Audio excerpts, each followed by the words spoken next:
What's up, everyone? Welcome to this day in Philly Sports History for September 16th, 2023. I'm your host, Jim Montgomery. Shana Tova, for all of those out there celebrating, I wish you nothing but the best. A couple quick housekeeping things before we get started.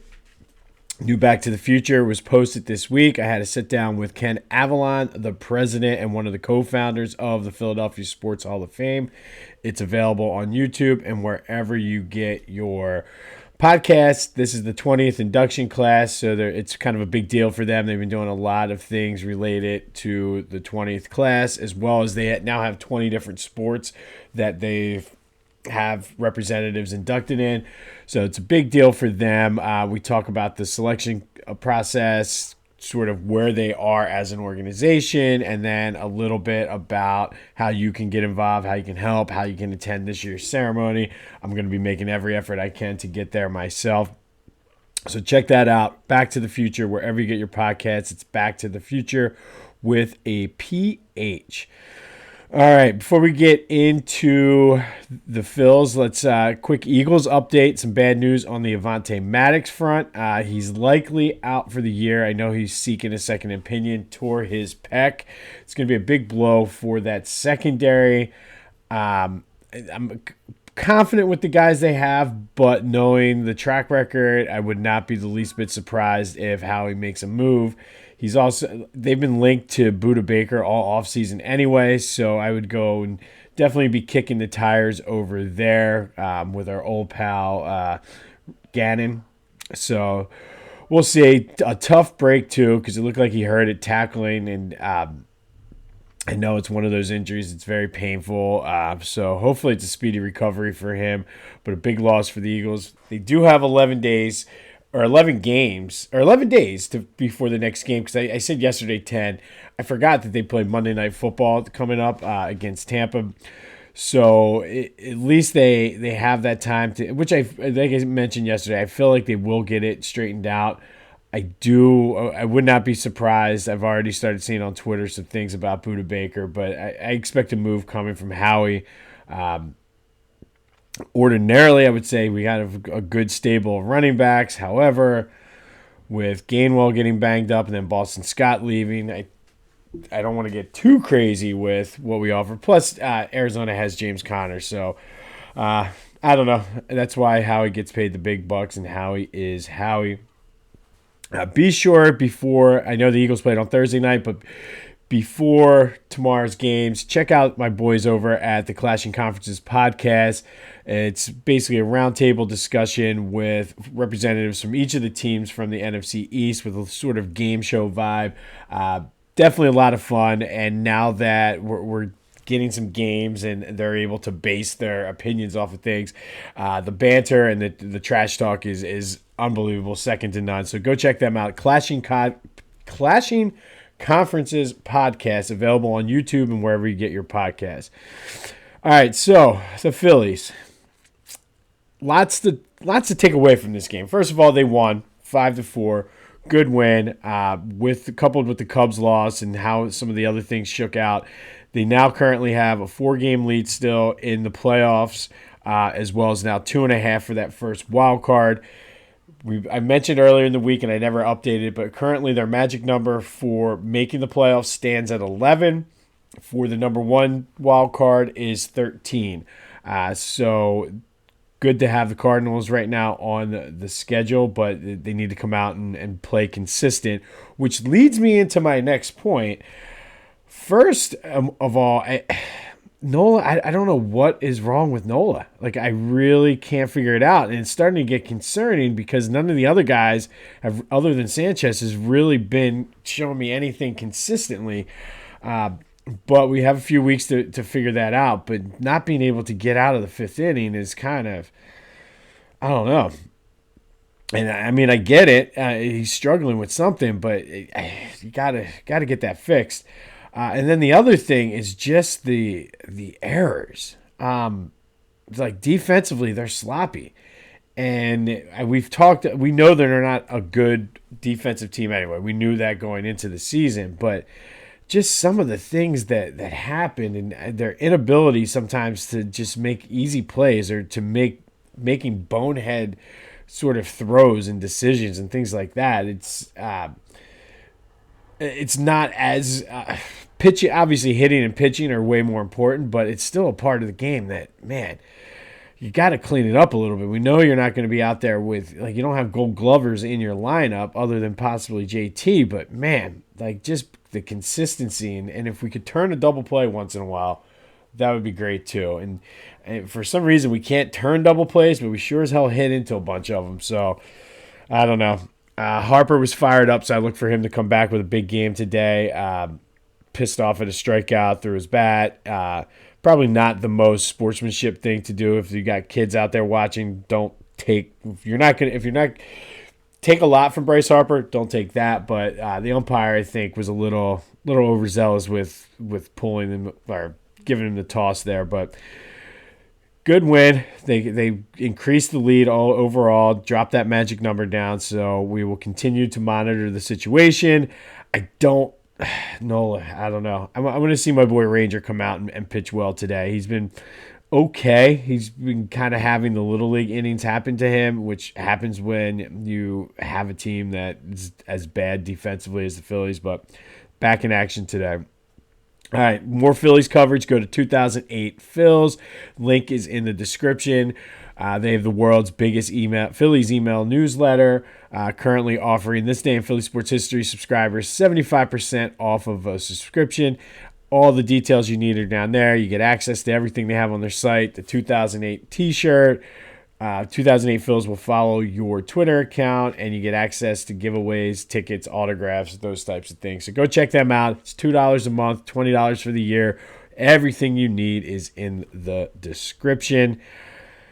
Sixers news. I don't know if this is necessarily news or just speculation, but I saw it from multiple things, and sometimes I feel like some of these guys, somebody will put out a rumor and then everybody runs with it, but they are now being linked like a 3 or 4 team trade where you involve the Clippers, the Trailblazers, and then there's always like that mystery team there where Harden ends up on the Clippers, Dame Lillard comes to Philly, and just a bunch of shifts. And I saw something that actually made sense.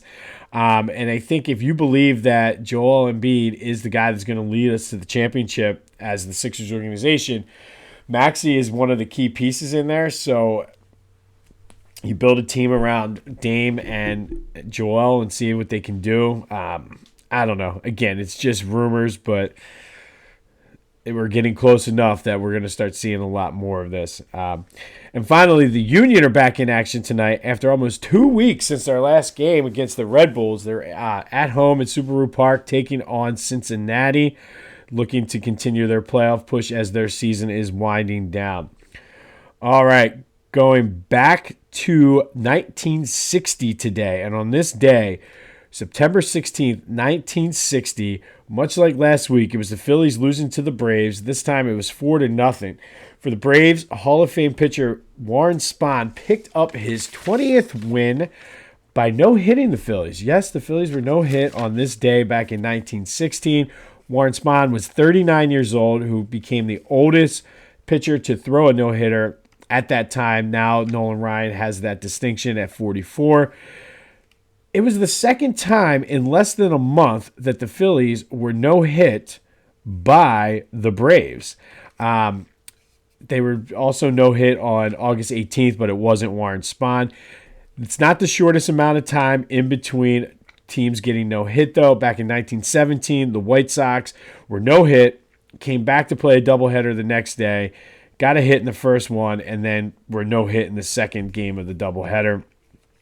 In Philly, the shortest amount of time between no-hits or being no-hit is 4 days. Back in 1923, the Philadelphia A's were no-hit on September 4th and then again on September 7th.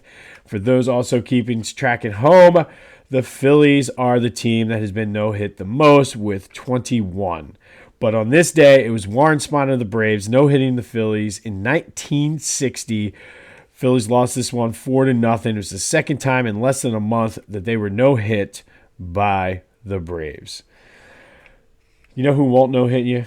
You know who won't let you down? Philly Goat. Go to Philly Goat. I was at the game the other night, and so many people had Philly Goat hats and shirts. It was amazing to see. Got a nice little chill in the air today. They have a great selection of hoodies. It was a great day having coffee on the back porch, watching the news, prepping for you guys, and it just check out their selection. And it doesn't matter which team you like, whether you just want some funny Philly shirts, you want to support your team, support your neighborhoods, Philly pride. They have it. Go check them out. They're the best for a reason. So go to phillygoat.com. Use the promo code Jim Montgomery for 10% off of your order. On Back to the Future, we talked a lot this week about the home of the Philly Goats. Go to the GOAT of Philly Goat Apparel. Use the promo code Jim Montgomery for 10% off. That's phillygoat.com.